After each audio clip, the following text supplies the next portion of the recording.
பெரிய பொறுக்க போறான். நீங்க பேசுறது சரியில்லை. நான் வார்னிங் கொடுத்தேன், நீங்க கேட்கல. இதுக்கு மேல விதி விட்ட வழி.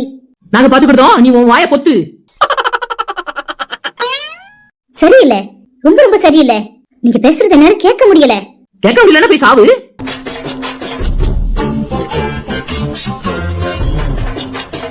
இது எல்லாமே சாமியார் கவனிச்சுட்டு தான் இருக்காரு. அவர் ஞான கண்ணுல எல்லாமே தெரியுது. இதோட விபரீதம் உங்களுக்கு ரொம்பவே பெருசா இருக்கும். அதனாலதான் நான் உங்களை எச்சரிக்கை பண்ணேன். நீங்க 2 பேருமே கேட்கல. அதனால உங்களை நம்ம காப்பாற்றவே முடியாது. நாங்க எங்க அந்தரத்துல தொங்கிட்டு இருக்கோம் காப்பாத்துறதுக்கு? அவர் கண் முழிச்சு கண்டிப்பா உங்களை தான் பாப்பாரு. ஏன்னா அவருக்கு எல்லாமே தெரியும். அவர் ஞான கண்ணுல எல்லாமே தெரியுது அவருக்கு. அவர் பார்த்தாருன்னா நாங்களும் பாப்போம். இதுல என்ன இருக்கு? தப்பா பேசுறீங்க. அவர் பார்த்தாருன்னா நீங்க ரத்த கட்டி சாவீங்க.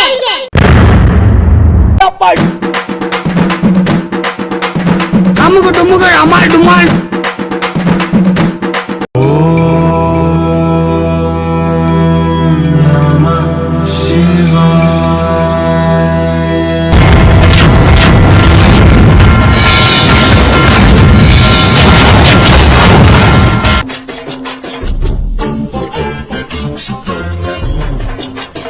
ஐயோ கனவா? நான் கூட உண்மையோன்னு நினைச்சிட்டேன். அப்படி என்ன நினைச்சிட்ட? நம்ம 2 பேரும் அந்த கெல்ட்டு போய் பார்த்து ரத்தம் கக்குற மாதிரி கனவு கண்ணே அத்தை. நானும் அப்படித்தான் நினைச்சிட்டேன். நல்ல வேளை கனவா இருந்திருக்கு. உண்மையா இருந்தா என்ன ஆயிருக்கும்?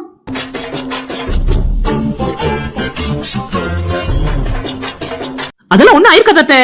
எப்படி சொல்லுவ? அந்த கெல்ட்டு போய் தான் முடிக்கவே இல்லையே. ஆமா, நானும் பார்த்தேன். பெருவெண்ணத்தை எதுக்கு பயந்துகிட்டு? இல்ல, ஒரு வேளை முடிச்சு கண்டுபிடிச்சிட்டானோன்னு நினைச்சேன். உண்மையை நான் நடந்தா கண்டுபிடிப்பான்.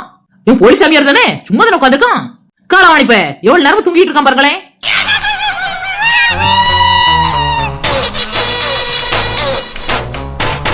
சோறு கிடைச்சிருக்காதா இருக்கும், அதான் வாங்கி போய் உட்காந்துருக்கான்.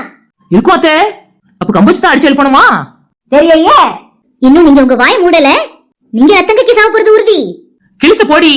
அவன் கண் முடிக்கணும் தானே நான் காத்துட்டு இருக்கேன். அவன் தைரியமான சாமியாரா இருந்தா எங்களை கண் முடிச்சு பார்க்க சொல்லு. சுவாமியே, நீங்க கண் முழிச்சு அவங்களுக்கு தக்க தண்டனை கொடுங்க. ஆமா, இவன் பெரிய ஜட்ஜு. நீ ரத்தம் கக்கி சாப்பிடுறது உறுதி. தைரியம் இருந்தா நீ முன்னாடி எவடி அதை பேசிட்டு இருக்கா? ஈடுபட்ட சிறுக்கி. முன்ன வராம ஒளிஞ்சிருந்த பேசிக்கிட்டு இருக்க நீ. உன் சாலையிற்கு கீப்பாடி நீ ஒளிஞ்சிருக்க பேசிக்கிட்டு இருக்க. அந்த ஒளிச்சு வச்சிருக்கான். எனக்கு இன்னும் எவ்வளவு அவமானத்தை தேடி தர போறாலும் தெரியலையே. நானே ரொம்ப நஷ்டம் பண்ணிட்டேன்னு. என் பொண்ணு என்னை வெளியே விரட்டி விட்டுட்டா. வீட்லயே எடுக்க மாட்டேன், சோரம் தர மாட்டேங்கன்னு நினைச்சு இன்னும் அந்த சாமியார் வாசம் போட்டு உட்காந்துருந்தா. இந்த எடுபட்ட சிறுக்கி எவானே தெரியல. என்னை பத்தி உசுபித்துற பேர்ல அவளுக்கிட்ட அடி வந்து வச்சிருக்கேன் நீ நினைக்கா. எவ்வாறு தெரியல. கண் முடிச்சு ஒன்ன தாண்டி வெறுக்கணும். எவாடி அது கண் முடிச்சு நான் உன்ன தாண்டி பாக்கணும்னு நினைக்கிறேன். அவங்கள விட்டு தள்ளு, உன்னதான் பாக்கணும். இன்னும் என்னை பத்தி நல்லாவே தெரிஞ்சு வச்சிருக்க. அப்போ உன்னை என் பக்கத்துல வச்சுக்கிட்ட வேண்டாமா? அதான் நீ யாரு எப்படி இருக்குன்னு பாக்கணுமே. சரி, கண் முடிச்சு பாப்போம், யாருன்னு தேடுவோம். நான் கண் முடிச்சிட்டோம்னா தன்னால என் காலையில வந்து விழுந்துட மாட்டா.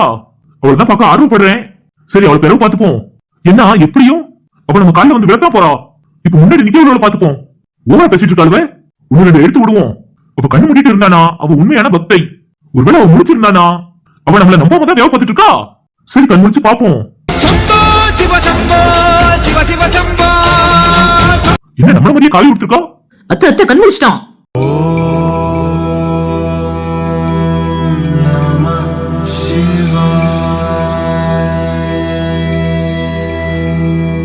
வணக்கம்மா.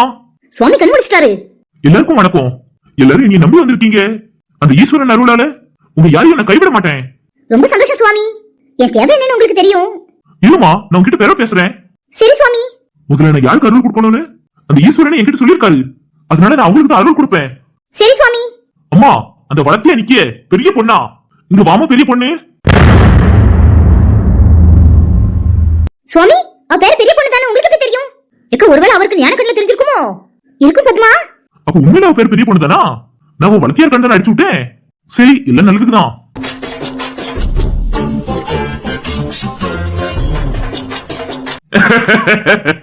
என்ன சுவாமி சிரிக்கிறீங்க? அவர் அந்த பொண்ணுக்கு தான் அருள் கொடுக்கணும்னு சொல்லும் போது பேர் சொல்லி சொல்லிருக்க மாட்டாரா? ஈஸ்வரன் எனக்கு சொல்ல போய் நானே கூப்பிட்டேன். ரொம்ப சந்தோஷம் சுவாமி. அம்மா பெரிய பொண்ணு, இங்க வா தாயி. இவ்வளவு பண்பு பத்தியாக்கா? 1000 வருஷம் இமயமலையில இருந்திருக்காருல, அப்ப எல்லா பண்பு இருக்கத்தானே செய்யும். கடவுளோட மறுரூபம் தானே. அம்மா பெரிய பொண்ணு, இங்க வா. சுவாமி முதல் தடவை கூப்பிடும் போதே வரணும்னு உனக்கு தெரியாது? சரி சுவாமி. சீக்கிரம் போ பெரிய பொண்ணு. சரியத்தே. அம்மா, நீங்களும் வாங்க. வார சாமி.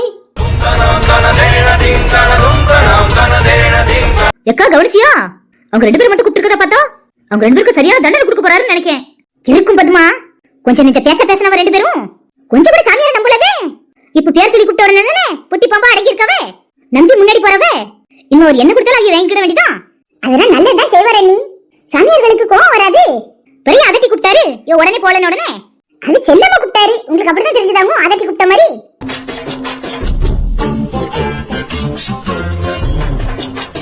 எனக்கு அப்படிதான் தெரிஞ்சது. இல்லன்னா பெரிய பணத்தையே எரிச்சிருவான்னு நினைச்சதுன்னா அவளே ஓடனா. அப்படிதான் இருக்காது அண்ணி. சரி பாப்போம் என்னதான் தண்டனை கொடுக்காருன்னு. நல்ல என்ன அண்ணி உங்களுக்கு? சுவாமி, எங்க மேல உங்களுக்கு கோவமா? உங்க 2 பேரும் மேலயும் எனக்கு கோவம் கிடையாதுல சுவாமி? இல்ல தாயி, உங்க மேல எனக்கு கோவம் இருக்கு. ஏன்னா நீங்க 2 பேர் மட்டும் என்ன நம்ப தானே வந்து நிக்கீங்க. நான் உண்மையான சாமியாரா இல்ல பொய்யான சாமியாரான்னு தானே நீங்க சோதிக்க வந்திருக்கீங்க. ஐயோ அப்படிலாம் இல்ல சாமி. ஆமான்னு சொல்லுகிட்ட என்னதான் செய்தான் பாப்போம். அப்ப நீ சொல்லு. நம்பிக்கை. நம்பி வந்தவங்களை இந்த மகாருசி கைவிட மாட்டான். ஆனா நம்பிக்கை இல்லாம வந்தவங்களை இந்த மகாருசி தண்டனை கொடுக்கவே விட மாட்டான்.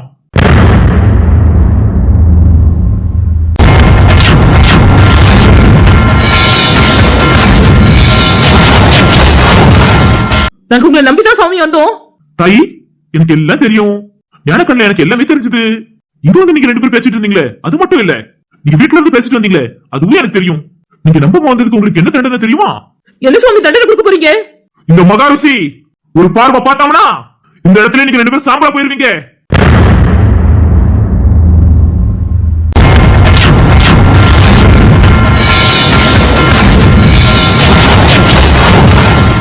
சாமி எங்களை மன்னிச்சிருங்க, நாங்க தெரியாம பேசிட்டோம்.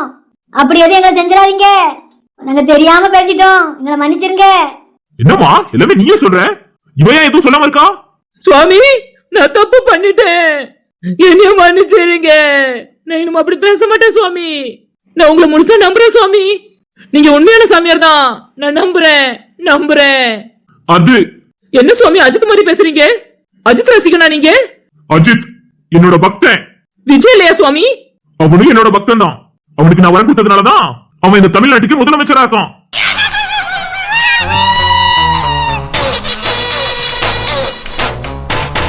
எல்லாரும் என் காலுக்கு கீழே தான்.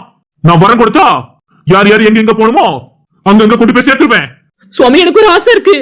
என்ன ஆசை? என்ன ஆசை? எதுனாலும் கேளு தாயி. சுவாமி, எது கேட்கறதா இருந்தாலும் காணிக்க வச்சுட்டு கேளுங்க, அப்பதான் உங்களுக்கு பலன் கிடைக்கும். சரி சுவாமி. இந்தாங்க சுவாமி. ஐயோ என் காசு.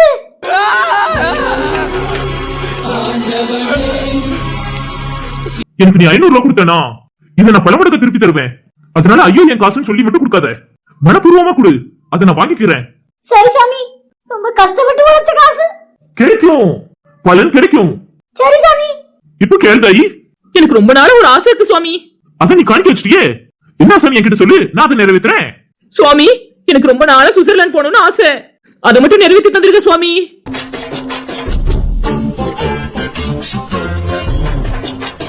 அடி சண்டாளி, கல்யாணம் முடிஞ்சு 1 வருஷம் ஆச்சு, பிள்ளை இல்லையன்னு பிள்ளை வரம் கேட்க வந்தா. இவன் என்னன்னா சுவிட்சர்லாந்து போகணுமா? சுவிட்சர்லாந்து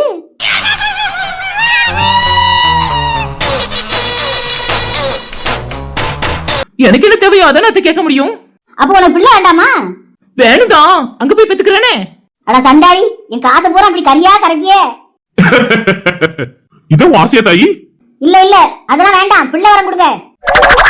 நான் சுவிட்சர்லாந்து தான் போகணும். சாமி, நான் கொடுத்த காசுக்கு அவளுக்கு பிள்ளை வரம் தான் வேணும்.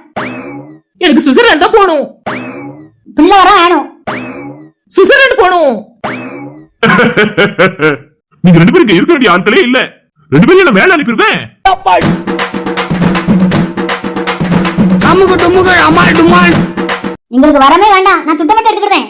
குடுத்த துட்டு வாழ கை வச்சீங்க, ரத்தம் கக்கி சாவீங்க.